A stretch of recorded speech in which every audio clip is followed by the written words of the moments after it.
Hello, friends. Do you know what is it? It is a fin. Yes, it is used for fin tubes. And as you know, we are manufacturer, produce the fin tubes.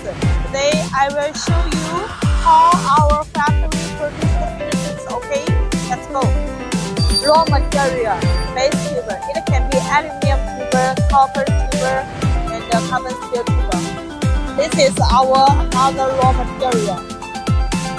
Fins, which is aluminum stripe, only 0.4 mm. This is our fin tube production line and producing. So now are you clear?